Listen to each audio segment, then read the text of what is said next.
बिहार में लगातार सौर ऊर्जा को प्रमोट करने के लिए, प्रोत्साहित करने के उद्देश्य से काम किया गया है सरकार में। और 2019 में आप सभी अवगत हैं,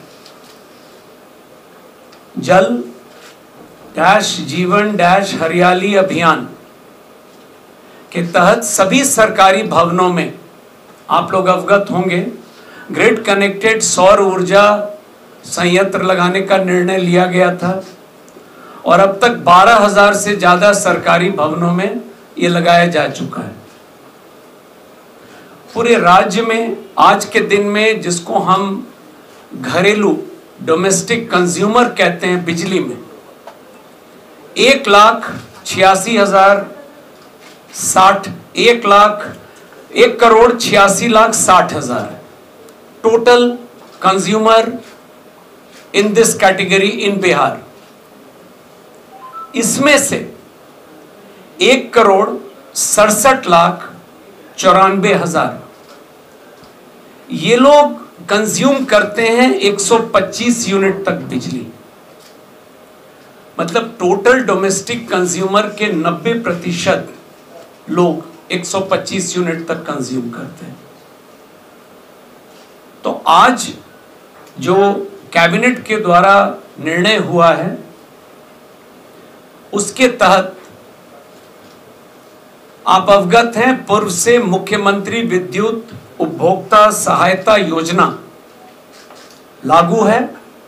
उसके तहत हम लोग अनुदान देते हैं। आप लोगों के भी बिजली बिल में अगर आप पीछे अपने बिल को देखेंगे तो लाल रंग से लिखा हुआ रहता है कि सरकार के द्वारा कितना अनुदान दिया जा रहा है। इसको अब विस्तारित करते हुए अनुदान की योजना को पूरा 125 यूनिट, जैसा कि मंत्री महोदय ने कहा, 100% अनुदान सरकार देगी। नमस्कार दोस्तों, स्वागत है आपका आंखें न्यूज़ 24 में। तो जैसा कि हम लोग जानते हैं कि बिहार सरकार 1 अगस्त से 125 यूनिट बिजली का बिल माफ़ कर रही है। तो चलिए जनता से कुछ सवाल पूछते हैं कि इससे आम जनता को क्या फ़ायदा होगा। तो क्या लगता है, जो बिहार सरकार 125 यूनिट बिजली का बिल माफ़ की, उससे मतलब आम जनता को क्या माफ़ होगा? 1,000 रुपया जनता का पॉकेट में बचेगा, और बचेगा तो ये 1,000 रुपया में दूसरा कोई काम करेगा। और क्या फ़ायदा होगा आम जनता को? आम जनता जो भी है सब है, वो तो नीतीश जी ठीक है काम कर रहे हैं, कोई गलत काम नहीं किए हैं। और जो भी सरकार है वही सरकार रहेगा, तीसरा सरकार है और दूसरा सरकार बदलेगा नहीं। वो तो मकान मालिक का फ़ायदा होगा, जो किराएदार है उससे तो वसूला ही जाएगा। वो जो बिजली बिल है, जो मकान मालिक है उसको फ़ायदा होगा, जो रेंटर पर रहने वाला है उसको कोई फ़ायदा ही नहीं है। और दुकानदार जैसे रिक्शा वाले होते हैं, उनको बहुत ज़्यादा चार्ज हो जाता है, मतलब बहुत ज़्यादा चार्ज होता है बिजली का बिल, तो उनको क्या फ़ायदा मिल सकता है? उनको कोई फ़ायदा नहीं। क्या फ़ायदा? चार्ज करेंगे, जो चार्ज है उसको वसूला, 9 रुपये जो यूनिट वसूला जा रहा है वो तो वसूला ही जाएगा। उससे तो मकान मालिक को यूनिट में कम नहीं करेगा, उसको 125 यूनिट फ्री मिल रहा है, तो किराएदार को फ्री नहीं न करेगा या रेट नहीं न घटाएगा बिजली यूनिट का। तो जो किराएदार जो बाहर के से आकर रहने वाले हैं उसको कोई फ़ायदा नहीं है। वाहन योजना, कौन कौन योजना लागू करना चाहता है? तो आम जनता को राहत मिलेगा इससे? राहत मिला है, बहुत राहत मिला है, ऐसा नहीं कि बहुत मिला है। 1,000 रुपया बचेगा तो 1,000 रुपया स्कूल फीस बच्चा का जाएगा ना। स्कूल को बच्चा को फीस जाएगा कि नहीं, या तो ट्यूशन पढ़ेगा कि नहीं। वही माने कि बिहार सरकार में बच्चा को पढ़ा रहे हैं, वही 1,000 रुपया दे को ट्यूशन कराएंगे। और गांव में जीरो आएगा, शहर में थोड़े हम लोग को जीरो आ रहा है। तो यहाँ पे जैसे ई रिक्शा वाले का बहुत ज़्यादा चार्ज बढ़ जाता है, पैसा लग जाता है रेंट देने में और बिजली का बिल देने में, तो क्या राहत मिल सकता है उन लोगों को? मालिक का 125 यूनिट के बाद ऊपर उठने के बाद टोटल का बिल लगेगा, तो फिर हम लोग को मिलेगा कहाँ? हम लोग को तो नहीं मिल पाएगा। आम जनता को फ़ायदा क्या मिलेगा? हम लोग जैसा आदमी को तो फ़ायदा नहीं मिलेगा। क्यों नहीं मिलेगा? बिहार सरकार तो आम जनता के लिए कर रही है। हम लोग किरदार हैं, बाहर से रहने वाले आदमी हैं, बाहर को रहने वाले के लिए क्या फ़ायदा मिलेगा? 125 यूनिट देवे कि 125 यूनिट किरदारे खा जाता था, मकान मालिक कहाँ से देगा? तो मतलब बढ़ाना चाहिए और कम से कम 200 प्लस करना चाहिए। बिहार अगला विपक्ष अपना बोल रहा है तो उससे डर से अपना दे रहे हैं, अभी सरकार में है तो ऐसा नहीं होना चाहिए। जो सरकार है वही सरकार रहेगा, दूसरा सरकार बदलेगा नहीं, कोई विपक्ष नहीं आएगा। चाहे प्रशांत किशोर हो चाहे आरजेडी हो, ये सब नहीं, जो गठबंधन है वही गठबंधन रहेगा। कहीं गठबंधन बीच में टूट जाएगी तो हाँ, पलटू राम के कह नहीं सकता है, कब पलट जाएंगे इसका पलटू राम के कह नहीं सकता। आम जनता को तो फायदा ही फायदा मिलेगा, आम जनता को तो फायदा मिलेगा कैसे नहीं। लेकिन इस तरह का जो यह राबड़ी बांट रहे हैं, मेरे विचार से सबका अपना अपना अलग अलग मत है, यह राबड़ी बांटना ठीक नहीं है किसी भी सरकार के लिए कहीं भी पूरे देश में। आखिर यह पैसा आता कहाँ से है, ये पैसा किनका पैसा बांटा, वो अपना ज़मीन बेच के दे रहे हैं कि आम जनता के पैसा को आप बरगला करके देखिए दूसरे को करते कन्वर्ट करते हैं, यह अच्छी बात नहीं है। राबड़ी बांटने की व्यवस्था बंद हो, बेरोजगार है उसको रोजगार दीजिए, अस्थायी रूप से कारखाना खुलवाइए, जो बेरोजगार है उनको रोजगार दीजिए, कारखाना खुलेगा तो बेरोजगार लगेगा ही। फ्री में पानी देना, बिजली देना, राशन 5 किलो अनाज देना, 5 किलो अनाज से क्या किसी का महीना दिन का खुराकी चल जाता है? और उसमें भी 1 किलो डीलर जो है वो खा लेता है, 4 किलो देता है। लाभ मिलेगा, लेकिन जिनको मिलना चाहिए जहाँ से भी, हमको बैठ कर के खाने के लिए अगर भात दाल सब्जी सब चीज़ मिले तो कोई काम करना चाहेगा, है ना। लेकिन आप काम दीजिए, मेरा ये कहने का मतलब कि फ्री में कुछ मत दीजिए, काम दीजिए, काम करने की आदत बने। जैसे कौशल इंडिया है, उसके लिए मैं ठीक हूँ, खुश हूँ, वो चीज़ होना चाहिए। लेकिन सरकार जो है अपना कुर्सी बचाने के लिए एक बार कोई विधायक बन गया और उसको पेंशन लागू कर देते हैं और आम जनता का पेंशन ख़त्म कर देते हैं, किए हैं ना। तो ये कहाँ से उचित है? सरकार को क्या करना चाहिए जो आम जनता को उससे ज़्यादा तकलीफ ना हो?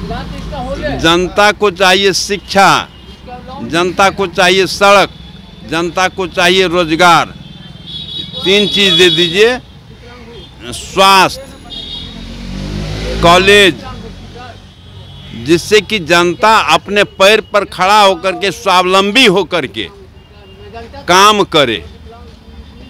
उसको अस्थाई रोजगार न दीजिए। कोई आते हैं अपना कुर्सी बचाने के लिए रेवड़ी बांट देते हैं, कोई कहते हैं कि 1000 रुपया हम पेंशन कर देंगे, कोई कहते हैं कि 2000 हम स्वाभिमान योजना कर देंगे। इससे क्या होने वाला है? राहुल जी कहते हैं कि हम 2500 माँ बहन का योजना दे देंगे। वो कहाँ से देंगे? इतना जमींदारी है राहुल गांधी के पास कि वो बेच करके पूरा कर देंगे। और नीतीश कुमार को इतना वो जमींदार है कि वो सबको 125 यूनिट अपना घर से देगा। विपक्षी ऐसा दावा कर रही है, जो सरकार बिहार सरकार वो बस इलेक्शन के लिए ये सब कर रही है, वोट के लिए। तो आपको क्या लगता है? बिल्कुल, वोट के लिए तो सारी पार्टियां कर रही हैं। कांग्रेस क्या किया इतना दिन से, आरजेडी क्या किया इतना दिन से, और जदयू क्या किया? सब तो वोटे के लिए कर रहा है। या भाजपा क्या किया? बीजेपी के पीछे क्यों छोड़ दिए? बीजेपी के नाम लीजिए। बीजेपी बिहार में सरकार अपना बनाइबे नहीं कर रही। फिर हाई सेंट्रल में है ना बगैर बैसाखी को बिहार चलने वाला नहीं। आपको क्या लगता है जो सीएम के करे बीजेपी के ना? ये कहाँ दिखाते, दिखेबो करते हैं कि नहीं? दिखाते हैं आंखें न्यूज़ 24 में, आंखें न्यूज़ 24 में दिखाते हैं। आपको क्या लगता है जो विपक्षी जो दावा कर रही है कि बस इलेक्शन वोट के लिए ये सब कर रहे हैं, तो क्या सही बोल रही है विपक्षी? है तो सही है ये। कैसे सही है? कैसे सही है? तो फ्री मिल रहा है, जैसे बिजली बिल की है, जैसे लाइनें का। जैसे कि अभी आप निकाल रहे हैं कि इलेक्शन हो के समय में पुलिस का बहाली निकाल दिए, स्वास्थ्य विभाग में निकाल दिए, लेकिन बहाल किसको करते हैं? सब जगह सेटिंग किए हुए हैं। सब नालंदा जिला के बहाल हैं? सब जगह सेटिंग किए हुए हैं, सबसे पैसा ले लेके बहाल करते हैं।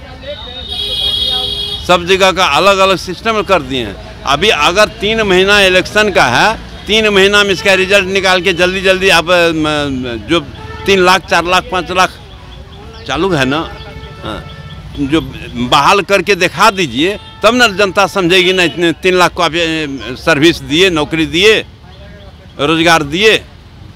अभी तो टहला रहे हैं, तो ख्याली पलप लिली पप दिखा रहे हैं कि हम 1 करोड़ जनता को नौकरी देंगे। पलटू चाचा कखनी पलटी मारेंगे, कोई ठीक नहीं है। आप बताइए कि जो सरकार कर रही है क्यों कर रही है, जो मुफ्त में जो दे रही है 125 यूनिट। हाँ, 25 यूनिट 125 यूनिट ये लोभ दे रहा है जनता को, बुड़बक बना रहा है, समझ गए? ये सब है जो सत्ता के कुर्सी के लिए ये सब कर रहा है। जनता को रोजगार दे, कंपनी बैंक जो यहाँ बड़ा बड़ा कल कारखाना लगावे तो लगाता है, रोडे बना के जनता के गरीब के खुश कैले है। सत्ता पार्टी तो बोल रही है कि इससे आम जनता को बहुत राहत मिल रही है। राहत है तो ये गर्मी में राहत न है। तो 125 यूनिट माफ की दूसरे जनता को कोई राहत नहीं मिलेगा? नहीं मिलेगा। ये पलटू चाचा कखनी पलटी मारेंगे, कोई गारंटी है? अच्छा, तो और कौन सा स्कीम लाना चाहिए जो आम जनता जिससे राहत मिले? जनता को रोजगार चाहिए, कल कारखाना लगवाएं जिससे बेरोजगारी दूर हो, समझ गए? अभी 125 यूनिट बिजली बिल दे और मोदी 5 किलो राशन दे, इससे गरीब को क्या होना जाना है? रोजगार चाहिए आप लोग को? बस रोजगार चाहिए, आने वाली पीढ़ी को भी रोजगार चाहिए। ये 5 किलो राशन 125 यूनिट से कुछ होना जाना है? कखनी पलटी मारेंगे, कहेंगे कि सिस्टम खत्म, सबको लाइन काट काट के वो सही कर देंगे। भैया आपको क्या लगता है कि ऐसा कौन सा स्कीम लाना चाहिए सरकार को जिससे आम जनता को राहत मिले? क्या हुआ? आम जनता को जिससे राहत मिले, कौन कौन सा स्कीम लाना चाहिए सरकार को? कौन सरकार आना चाहिए? कौन कौन सा स्कीम लाना चाहिए सरकार को जो आम जनता को जिससे राहत मिले? हाँ, शिक्षा में सुधार होना चाहिए। शिक्षा तो सबसे पहले 0 पर है बिहार का। उसके बाद रोड पर जो फोकस है रोड पर होना ही चाहिए, स्वास्थ्य में होना चाहिए, कॉलेज पर होना चाहिए। नगर निगम जो भी काम करता है, चाहे जो भी करता है, इस सब जगह रोड तोड़ के गड्ढा बना के छोड़ देता है। हम लोगों को जो जितने भी लोग हैं आवागमन में बाधा उत्पन्न होता है। ये सब काम करना चाहिए। कोई अपने कुर्सी बचाने के लिए प्रलोभन में जनता को ठगना नहीं चाहिए। नहीं तो कितना दिन लालू जी ठगते ठगते लग गए ना साइड, तो नीतीश जी भी ठगते ठगते साइड लग जाएंगे। अगर आपको हमारे वीडियो पसंद आए तो हमारे चैनल को लाइक सब्सक्राइब शेयर करना ना भूले। नमस्कार। आंखें जो आपका चैनल है उसके लिए और उसके दर्शकों के लिए 2 लाइन की हम शुभकामनाएं अपने ढंग से देते हैं। आप सब में मिठास घुल जाए बांसुरी और बीन की तरह, और लोग आपको भी प्यार करने लगे वैक्सीन की तरह।